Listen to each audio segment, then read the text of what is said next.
23. aprillil toimus Rakvere teatris sotsiaalala töötajate tunnustusüritus, kus tunnustati kõiki, kes sotsiaalvaldkonnas töötavad. Tere Karmen, kuidas tundub, kuna te olete ju tulnud meditsiinivaldkonnast? Kumb amet on lihtsam, kas toimetada meditsiinivaldkonnas edasi või sotsiaalvaldkonnas? Mitte kumbki pole lihtne. Mõlemal on väga suur vastutus ja ma arvan, et seda võrrelda ma oskan võib-olla mõne aja pärast, et praegu on natuke vara öelda veel. Kas lapsena tahtsite saada arstiks või ministriks? Ma tahtsin kuningannaks saada või printsessiks, tegelikult ma olin printsess, aga arstiks tahtsin saada kogu aeg, nii kaua kui ma mäletan, aga printsess ma olin sellest hoolimata. Te olete tuntud kui inimene, kes julgeb rääkida ebamugavatest teemadest. Mis on üks asi sotsiaalvaldkonnas, millest me teie arvates peaksime rohkem ja palju valjemini rääkima? Minu meelest kõige keerulisem teema on erihoolekanne, aga ega ükski teema ei ole lihtne, alates sellest, et me peame hakkama pensioniks koguma juba väga varasest noorusest ja lõpetades siis tõesti lastekodude teemaga või nüüd on õnneks juba perekodud meil olemas üldise sotsiaalhoolekandega ja ma arvan, et kõige suuremas vaeslapse osas praegu on tõesti erihoolekanne. Eks näis, kas ma suudan ka midagi teha selles vallas. Aga mida arvate sellest hooldereformi juhtmotiivist muuta hooldekodukoht keskmise pensioni eest kättesaadavaks? Päris nii vist ei ole tegelikult läinud? Jaa, päris nii ei ole läinud, aga kui me vaatame neid numbreid, siis varasemalt oli inimese omaosalus hooldekodude maksmisel oli umbes 80%, praegu on umbes 50%, et selles mõttes on läinud paremaks. Hinnad on ju igal pool tõusnud ja selles ei ole süüdi ei hooldereform ega isegi meie omad maksud alati, vaid pigem see, mis maailmas toimub. Et see hinnatõus on olnud igas vallas, nii sotsiaalvaldkonnas, meditsiinis kui ka seal, mida me näeme toidupoes. Et ma arvan, et see hooldereform oli asjakohane, aga nüüd aasta lõpuks me vaatame üle, kas me saame midagi veel paremaks teha. Hooldereformi üks suur soov oli tegelikult ka see, et inimeste peal proovitakse ennem, kui nad kuskile hooldekodudesse liiguvad, ju seda koduteenust. No ma arvan, et see on ikkagi ka kõvasti edasi arenenud, et teenuseid on rohkem ja KOV-idel on ka võib-olla tekkinud natuke võimalusi juurde ja võib-olla ka oskusi juurde. Et me teame seda, et kodus on inimesel endal kõige parem ja riigi vaates samamoodi tegelikult koduteenus on oluliselt otstarbekam nii inimese kui riigi jaoks. Tuntakse ka muret, et kas sotsiaalvaldkond jääb nüüd natuke tahaplaanile ja rohkem fookusesse tuleb meditsiinivaldkond? Ma arvan, et siin on kaks põhjust, miks ei ole vaja muret tunda. Esiteks, meie eelmine minister Signe Riisalo oli väga võimekas minister. Ta jõudis ette künda väga sirged ja sügavad vaod. Teiseks, ma olen arst ja arstid näevad sotsiaalvaldkonda päris palju. Ma ei ole kindlasti uus ja mulle ei ole need mured kindlasti uued. Ma olen näinud neid saan ka isiklikult tunda päris palju. Täna me kohtume teiega siin väga olulisel sündmusel. Mis on see X-faktor või mis peab olema sotsiaaltöö tegijal? Ma arvan, et seal on armastus inimeste vastu, nii nagu arstidelgi. Me ei saa ilma armastuseta sellist tööd teha. Eriti kui sissetulek ei ole võrreldav, võib-olla isegi kohati mitte ka Eesti keskmisega.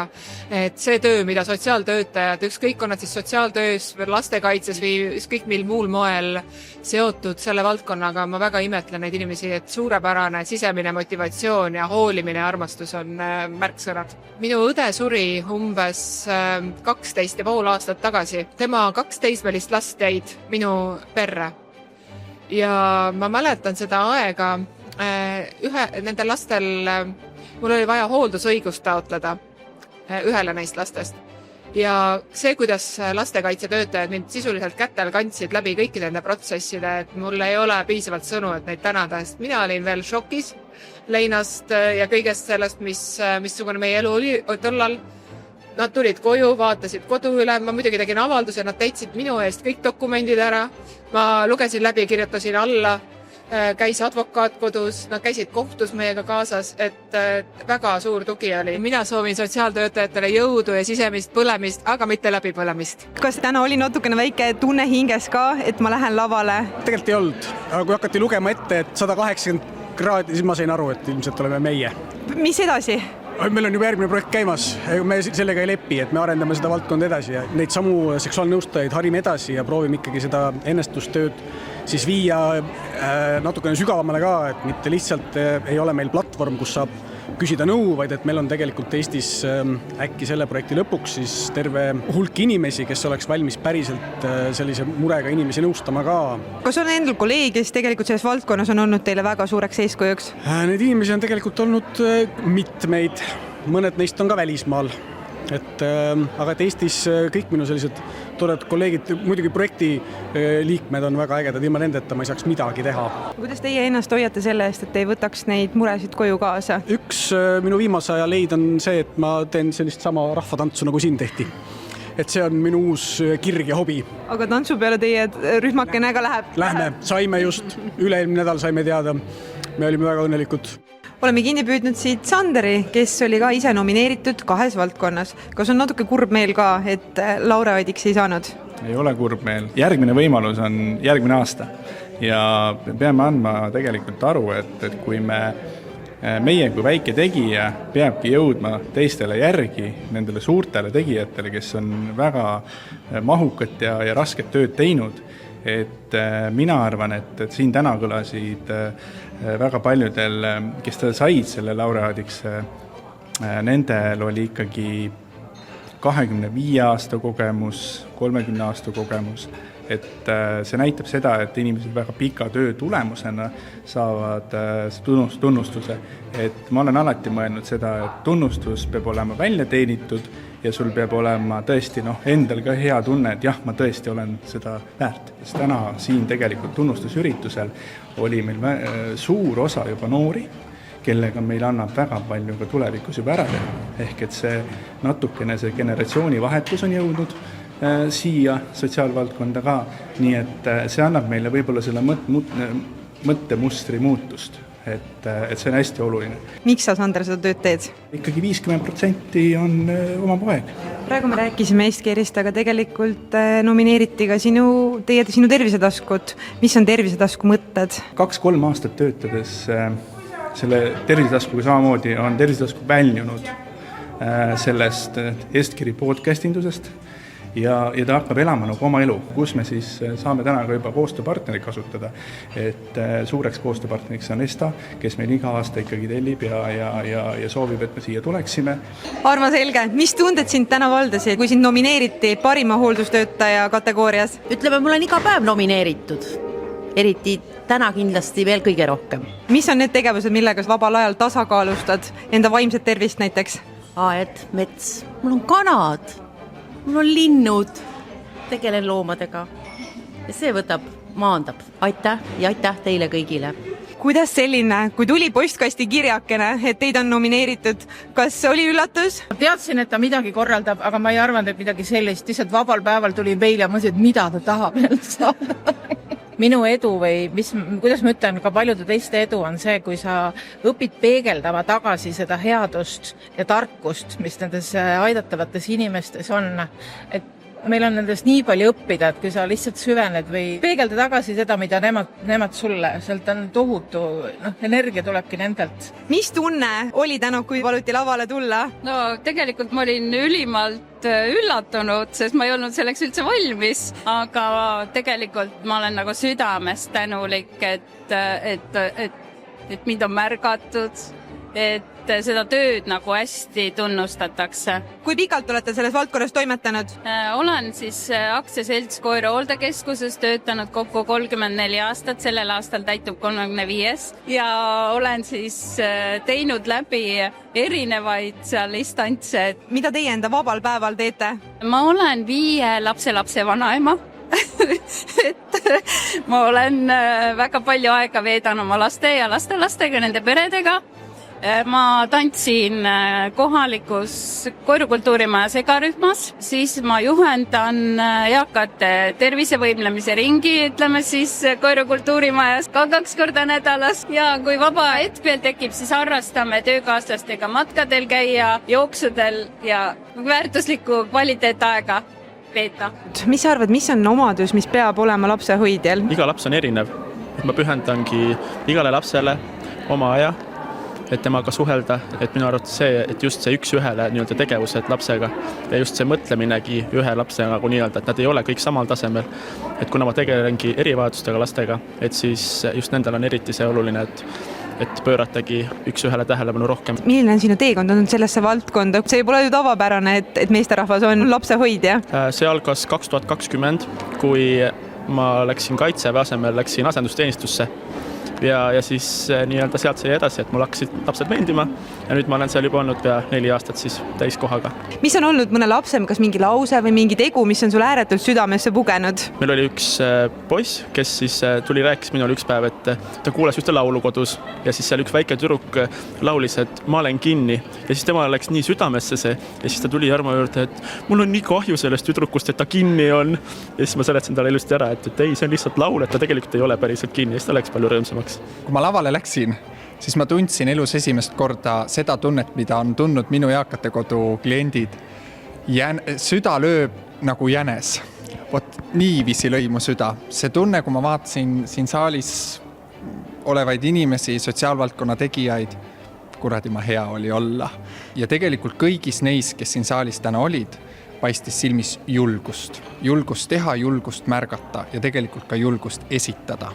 Miks peaksid noored tulema ja miks peaksid meesterahvad tulema sellesse valdkonda? Ei tasu karta võtta vastu ootamatuid otsuseid või teha elus täielik 360 kraadi pööre. Mina tegin. Tulge katsetage, tulge proovige. See on küll väga suur vastutus, aga ega palju eksida ei saa. Sinu ümber on väga professionaalsed inimesed, kes sind aitavad ja toetavad, et noored tulge, teeme üheskoos. Kuidas sa ennast hoiad? Mina hoian ennast näpud mullas, et kui ma Tartust jõuan koju, siis mul on kasvuhoone, kus on 100+ tomati, paprika, kurgitaime, toimetan seal, toimetan oma tütrega, oma perega ja üks unistuste nimekiri, mis mul on tehtud, kui ma olin 12-aastane, 12-13 aastane, siis seal tegelikult on selline eakate mõte mul sees, kas just kui eakate kodu juhtimine, aga eakatele anda nii-öelda oma energia ja panus. Võib-olla see ongi see koht, kus ma täna need järgmised 15 aastat saan olla ja anda oma panuse. Tundub, et sinu ööpäevas on rohkem kui 24 tundi. On see nii? Vahest on küll. Meie ees seisab praegu elutöö tegija sotsiaalvaldkonnas laureaat. Te olete jõudnud ennast koguda peale sellist uhke tiitli saamist. Millised tunded teid praegu valdavad? No ma ütleksin, et tööd tegema on palju lihtsam kui seista nii suure publiku ees ja võtta vastu seda tunnustust, et muidugi väga liigutav. 1993 läksin õppima sotsiaaltöö magistrit, enne mul oli diplom juba käes ja siis kõigepealt tegin siis sotsiaaltöö magistrikraadi ära. Pärast läksin Soome, seal õppisin Tampere ülikoolis, tegin doktoritööd, aga kõik see aeg ma tegin uuringuid just nimelt selliste nagu raskes olukorras, haavatavas olukorras lastega ja nende peredega ja siis muidugi sotsiaaltöö uurimus on see minu valdkond, millega ma tegelen juba aastakümneid.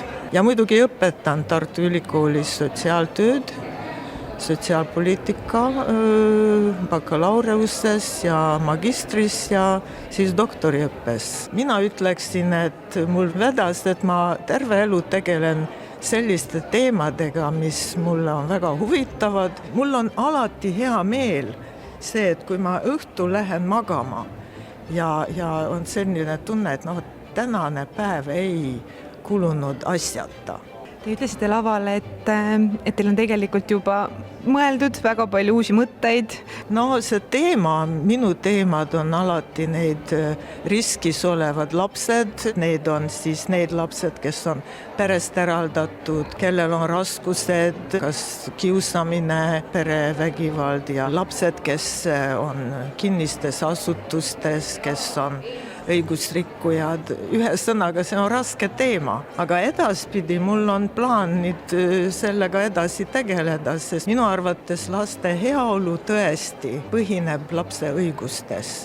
aga lapse õigused ei tähenda seda, et nad võivad teha, mida tahavad. Et ikka täiskasvanu on see, kes loob turvalist keskkonda. Ja kui see turvaline keskkond on loodud, siis meil ei ole neid lapsed, kes vajavad mingisuguseid asutusi. Lapsed kasvavad suhetes. Mürgised suhted, nii-öelda armastatud perekonna poolt on sama kahjulikud kui mingisugused muud kahju tekitavad suhted.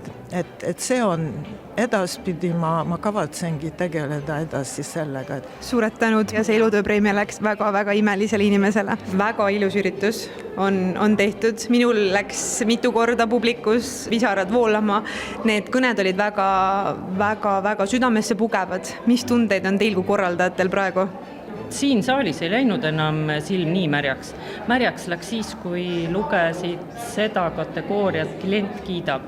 Ehk et kui puudega laps kirjutab näiteks sinna, et tema treener Luka on kõige parem ja laulab talle sünnipäevalaulu või eakad kirjutavad, kuidas nende tegevusjuhendaja võimleb niimoodi, et neil kõigil põlved töötavad pärast, siis seda on äge lugeda. Aga see emotsioon, mis ma siin koha peal tajusin, et see oli tõesti selline, et vahepeal see emotsionaalne hetk oli nii hea, ja kõrgendatud. Ja mul oli tegelikult, mis mulle nagu iga aasta mulle järjest rohkem silma jääb, meie tublide sotsiaalvaldkonna inimeste hulgas on järjest rohkem mehi ja ma andsin siin diplomid üle meesterahvast lapsehoidjatele, tegevusjuhendajatele, et ma olen täiesti üllatunud ja ma ka tunnustasin neid selle eest, et mehi on rohkem seda tööd tegemas. Aga mis te arvate, miks on mehi tulnud juurde sellesse valdkonda? Ma arvan, et me oleme, see on ka võib-olla meie organisatsiooni hea töö, et me oleme seda elukutse mainet tõstnud ja näidates, et see on professionaalne valdkond, siin on erinevad ametid ja võib-olla me oleme ka jõudnud ka juba palgas sellisele mõningasele tasemele, kuigi teatud valdkondale jääme alati alla. Mis on möödunud aasta 2024. aasta sellised suurimad sotsiaalvaldkonna teod? Ma arvan, et sõna hooldereform, mida küll on võib-olla palju kirjutakse, siis tegelikult need inimesed on jäänud kuulmata, kes tegelikult saavadki oma pensioni eest hooldekodu koha ja peavad seda tänaseks normaalsuseks ja teiselt poolt on võib-olla hoopis teiste probleemide ajel on see hooldereformi teema tõstatatud justkui probleemseks ja läbikukkunuks ja seda siis on uuritud ja kohtusse kaevatud. Tegelikult on seal küsimus on hoopis omavalitsuste rahastamisest üldse läbi kõikide ülesannete ja üldse võib-olla sellises ülesannete selguses, et kahetsusväärselt, et selline sotsiaalvaldkonda väga oluliselt muutev reform on toodud nagu nagu patuoinaks kõikidele nendele probleemidele, aga tegelikult on see hästi oluline muutus hooldekodukohtade kättesaadavuseks, see on oluline muutus peredele ja tegelikult ka hooldekoduteenuse arengule. Hooldusreformi üks suur soov oli natukene ka seda koduteenust viia inimestele lähemale. Kuidas teie hinnangul sellega läheb? Minu hinnangul on omavalitsused vähemalt tajunud nüüd selle seose ära, et hooldekodu ennetav teenus on kindlasti neile soodsam, see on inimlikum ja selleks on ka avanenud välisvahenditest rahastamise võimalusi. Nii et mina näen küll omavalitsustes selle mõtteviisi muudatust, tegevusi, on spetsiaalsed programmid selleks algatatud ja mõned omavalitsused on isegi nimetanud seda, et see on koduteenuse reform, kuigi algselt seda sellisel moel ei olnud mõeldud, et hooldereform oligi selline võib-olla hooldereform kipus liiga hooldekodu keskseks minema, aga et nüüd, kui räägime koduteenuste reformist, hästi lastasi olla reform, see on mõtteviisi muudatus. Paljud omavalitsused astuvad samme, ehitavad oma koduteenuse täiesti teistmoodi üles, nii et mina näen siin ainult häid liikumisi. Tänase sellise ilusa ja väga erilise päeva saamegi lõpetada. Nii nagu meie päevajuht Ülle kõigilt külalistelt küsis, et iseloomusta oma tööd ühe sõnaga. Et lõpetamegi sellega. Kuidas teie iseloomustate ühe sõnaga oma igapäevatööd? Üllatusi täis. Vapustav. Mul on nii suur austus nende inimeste ees. Nad teevad sellist tööd just nimelt, nad ei oota tunnustust. Nad kõik väärivad seda, kes siin saalis täna olid ja ma pean ütlema, mul alguses ikka päris jalg värises. Tundub, et see kõik on nii loomulik ja see tulebki lihtsalt kuidagi tuleb, aga tegelikult selle taga on meeletu töö. Nad ei hooli ei kellaajast, aastaajast, nad on olemas alati. Aga kui sa peaksid kirjutama lavastuse sotsiaaltööst, siis milline oleks selle pealkiri? No eks neid lavastusi on tehtud ka, aga miks mul millegipärast ikkagi tuleb jälle Elame veel?